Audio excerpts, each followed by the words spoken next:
Hi friends, welcome back to our YouTube channel. Today we have to discuss about floating point arithmetic operations in computer architecture course, computer organization and architecture course. First of all, what is floating point number? A number is said to be a floating point number if it has a decimal point. Examples for floating point numbers are 3.75, 43.25. So these two numbers are called as floating point numbers because it has the decimal point. Now, how we are representing the floating point numbers? To representing the floating point numbers, we have to use a standard format that can be standardized by Institute of Electrical and Electronics Engineering. That means IEEE provides one standard format for representing the floating point numbers. That format is plus or minus m into r power e. So plus or minus is nothing but it represents whether it is a positive floating point number or a negative floating point number. By using the plus, we can say that it is a positive floating point number. Suppose minus symbol is there, it can represent a negative floating point number. Next, M stands for mantissa.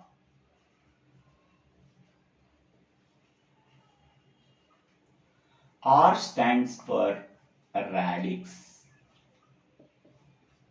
And E stands for exponent.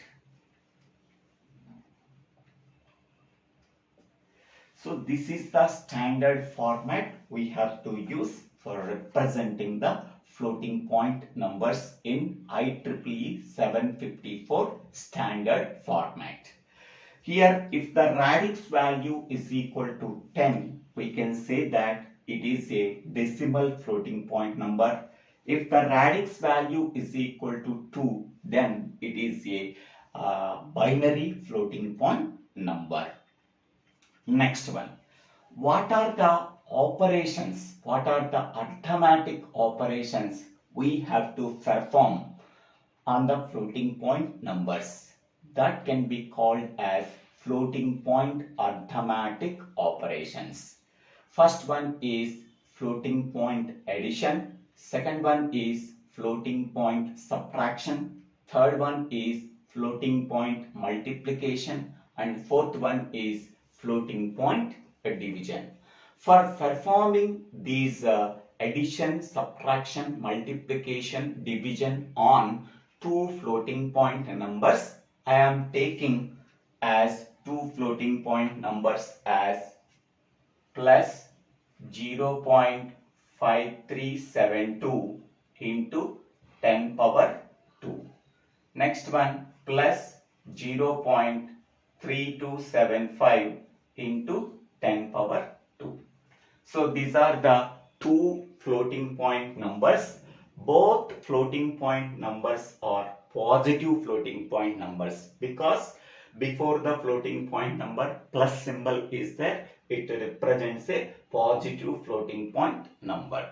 And m is nothing but 0.5372 and the radix is nothing but 10 and the exponent is nothing but 2. Here the exponent may be a positive value or a negative value. Okay, for performing the floating point arithmetic operations, we require some registers. So next we can discuss about register configuration for floating point arithmetic operation. So this diagram represents the register configuration for floating point arithmetic operations. Mainly we have to use three registers for performing floating point arithmetic operations. First one is accumulator, that is AC. Second one is BR register. Third one is QR register. So these three registers are used for performing floating point arithmetic operations. Each register can be divided into two parts. So BR register can be divided into two parts. First part, second part.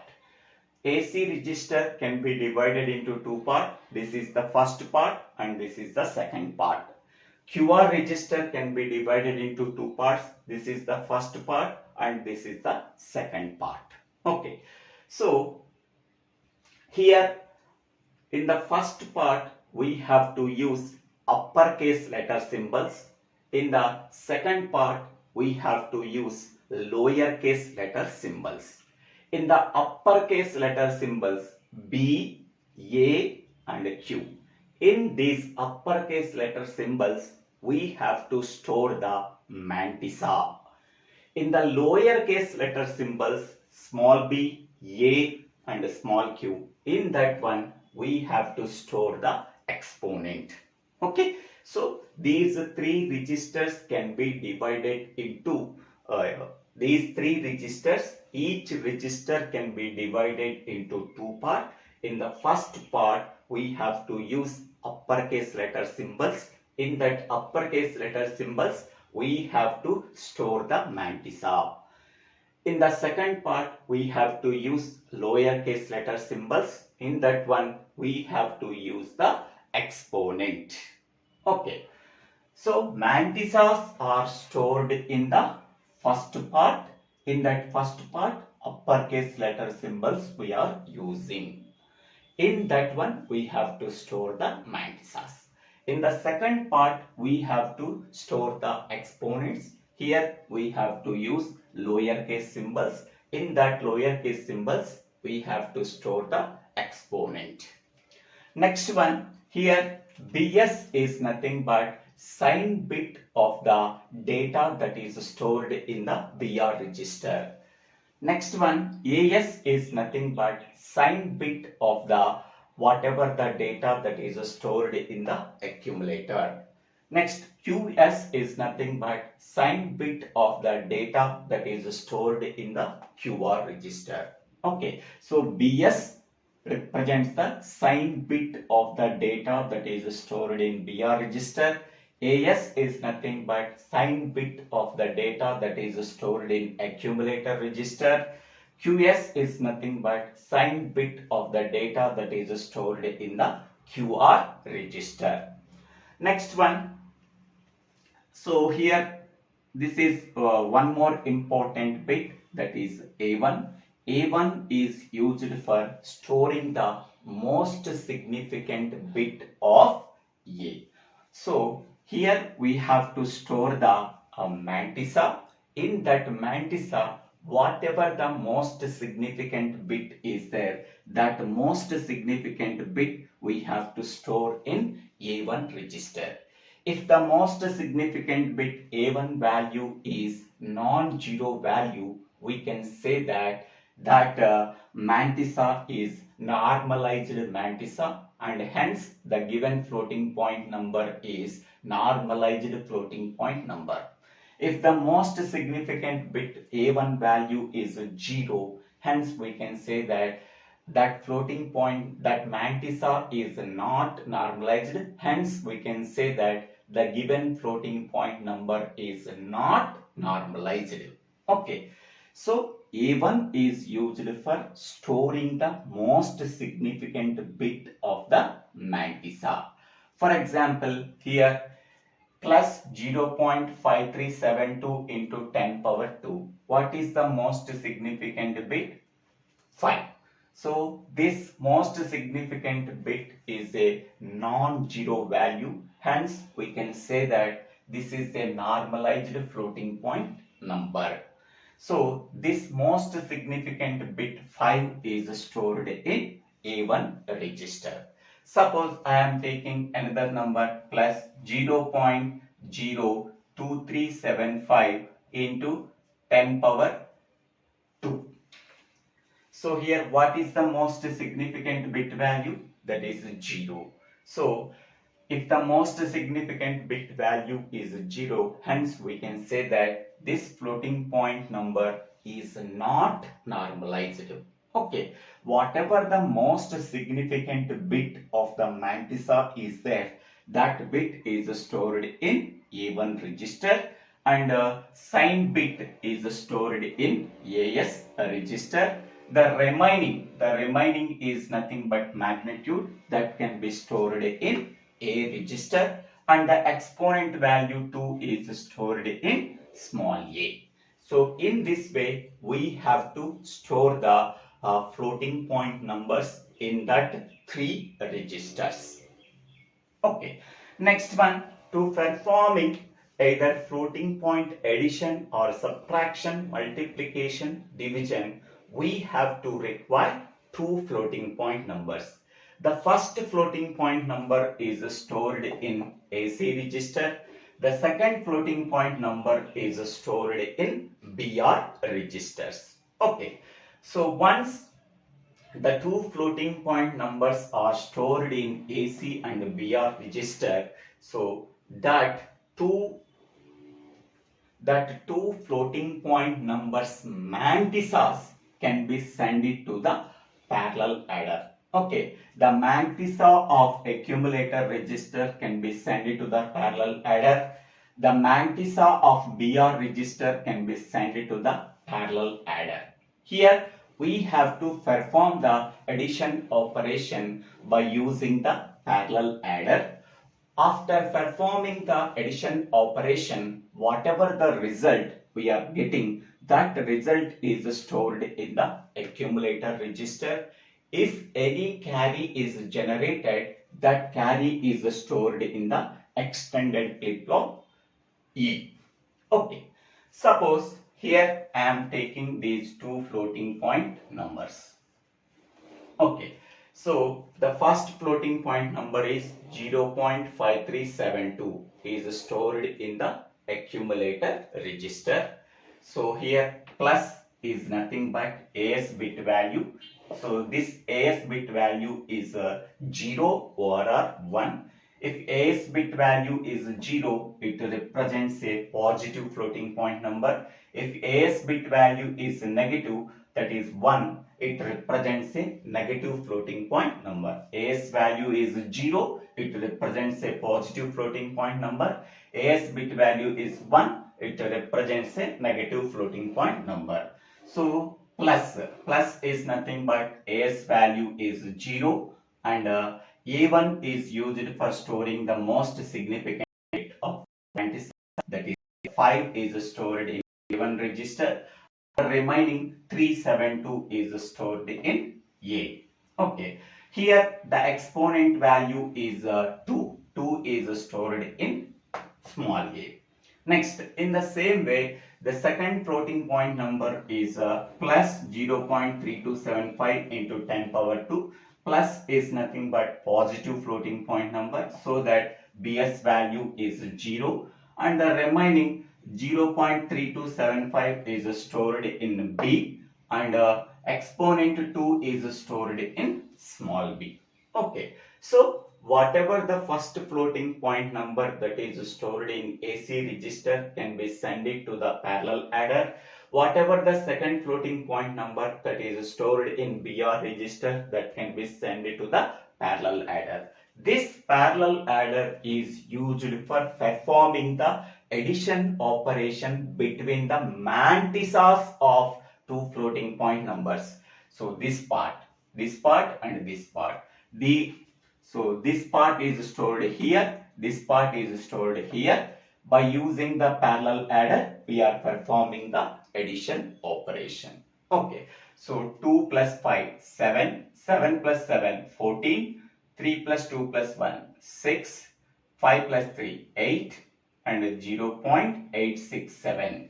So this 0.8647 is stored in the accumulator after performing the addition operation between the 2 floating point numbers by using parallel adder, whatever the result we are getting, that result is stored in the accumulator. Okay, so plus is nothing but A's value. A's value is 0. It represents the positive result. A1 is nothing but most significant bit, that is 8 is stored, and 647 is stored here. Okay.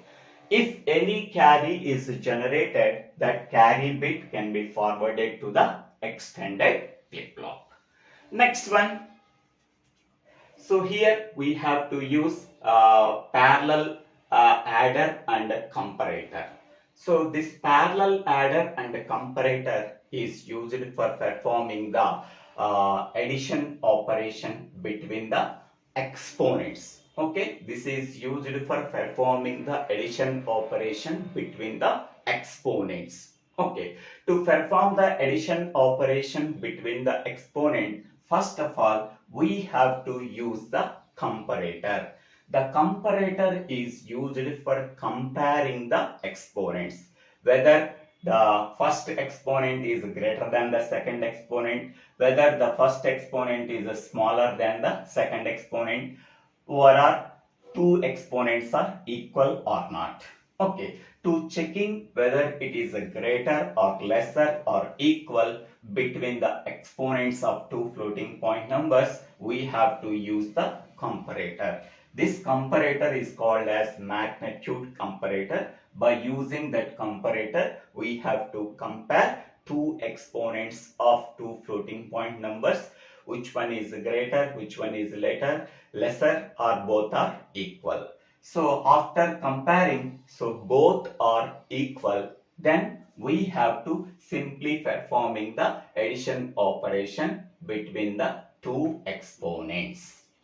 Okay, if both exponents are not equal, then we have to align the mantisas. Okay, aligning the mantisas is nothing but adjusting the mantissa for getting both exponents are equal. After aligning the mantisas, then both exponents are equal, then we have to perform the addition operation between the two exponents, small a and small b. Okay, so in this way we have to perform the floating point arithmetic operations. In this way, addition we have to perform. Next one, subtraction is nothing but we have to perform the subtraction between the two mantisas and check whether the two exponents are equal or not. If both are not equal, then we have to adjust the mantisas. So then two exponents are equal, simply we have to perform the subtraction between the two mantisas. Next, third one is multiplication. In that multiplication also we have to check whether the two exponents are equal or not. If two exponents are equal, simply we are multiplying both the mantisas. Next one, fourth one is division operation. In that division operation also, so first floating point number is divided with the second floating point number, and we have to perform the subtraction between the exponents of two floating point numbers. If both the exponents are equal, simply we have to perform the division operation between the exponents, between the mantisas, between the mantisas we have to perform the division operation. Okay, so in this way we have to perform the floating point arithmetic operations. Whatever the register configuration is required for representing the floating point arithmetic operations. In the next video, we have to discuss about floating point addition and subtraction through the flowchart. I hope all of you understanding this video. If you have any doubts, please put your doubts in the comment section. I will try to clarify your doubts. In the comment section, I will give the entire playlist of computer architecture or our computer organization and architecture course. So please listen that videos and understanding the subject and get more marks in this subject. If you really understanding this video, please subscribe my YouTube channel. So Divvela Srinivasa. After subscribing my YouTube channel, click on the bell icon to get the future updates in my YouTube channel. Thank you one and all for watching this video.